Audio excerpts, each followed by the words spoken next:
Hi friends, ரம்ஜானில் mutton biryani எப்படி செய்யுதுன்னு பார்க்கலாம். வாங்க வீடியோக்குள்ளே போகலாம். 1 கிலோ மட்டன் எடுத்துருக்கேன். வெங்காயம், தக்காளி, இஞ்சி பூண்டு பேஸ்ட்டு, சால்ட்டு போட்டு தண்ணி போட்டு வேக வச்சிடலாம். ஸ்டவ் ஆன் பண்ண பிறகு பிரியாணி செய்கிறதுக்காக சட்டி வச்சிடலாம். எண்ணெய் வந்து ஒரு 4 ஸ்பூன் விட்டுக்குங்க. நெய் வந்து ஒரு 3 ஸ்பூன் விட்டுக்குங்க. பட்டை 4 கிராம்பு, ஏலக்காய் 4, அன்னாசிப்பூ ஆட் பண்ணிக்கலாம்.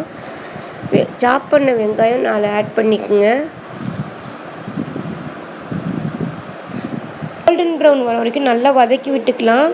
அப்போ தான் ஃப்ரெண்ட்ஸ் பிரியாணி வந்து ரொம்ப டேஸ்ட்டாக இருக்கும்.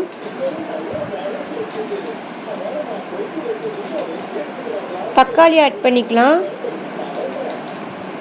தக்காளி வந்து நான் ஒரு 5 தக்காளி எடுத்திருக்கேன்.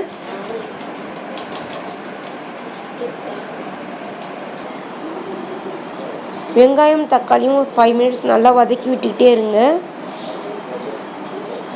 மீடியம் ஃப்ளேம்லேயே வச்சுருங்க. நெக்ஸ்ட்டு வந்து கொத்தமல்லி புதினா ஆட் பண்ணிக்கலாம்.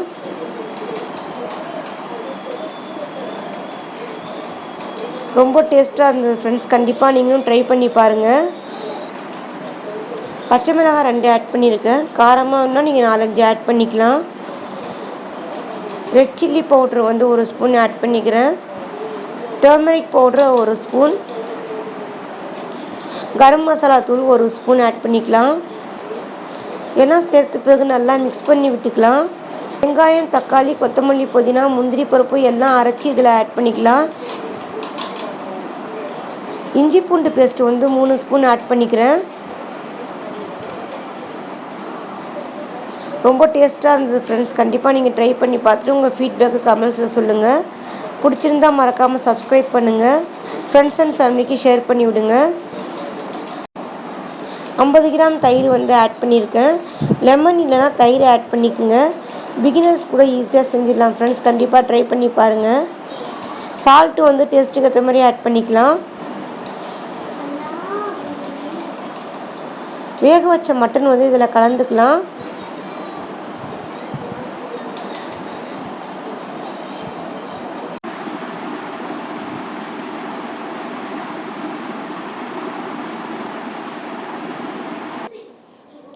ஒன்றரை படி அரிசிக்கு அதே படியால் 3 படி தண்ணி போட்டுக்குங்க. மட்டன் வேக வச்சோம்னா அந்த தண்ணி இதிலே சேர்த்துடலாம். ரொம்ப டேஸ்ட்டாக இருந்தது ஃப்ரெண்ட்ஸ், கண்டிப்பாக நீங்களும் ட்ரை பண்ணி பாருங்கள். தண்ணி மட்டும் சரியாக இருந்தால் பிரியாணி வந்து ரொம்ப நல்லாயிருக்கும். கண்டிப்பாக நீங்களும் ட்ரை பண்ணி பாருங்கள். இப்போ மூடி விட்டுடலாம். ஒரு வாட்டி நல்லா கலந்து விட்டுடலாம். கொதி வரட்டும்.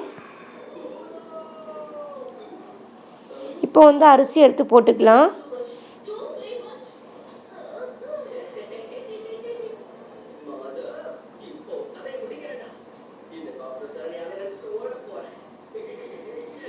அரிசி வந்து கொஞ்சம் குலையாமல் பார்த்துக்குங்க. பிரியாணி அப்போ தான் ரொம்ப டேஸ்ட்டாக இருக்கும்.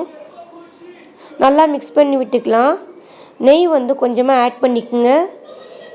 இப்போ தம்க்கு விட்டுடலாம். மீடியம் ஃப்ளேமில் வச்சுட்டு தம்க்கு விட்டுருங்க. மேலே வந்து நல்லா ஒரு சட்டியில் தண்ணி போட்டு வெயிட் வச்சிடலாம். பிரியாணி வந்து அடியிலேருந்து ஒரு வாட்டி நல்லா பிரட்டி போட்டுடலாம்.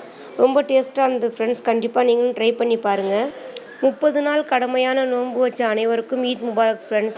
நம் ரமலானில் செய்த அனைத்து நல்ல அமல்களையும் அல்லாஹ் ஏற்றுக்கொள்வானாக.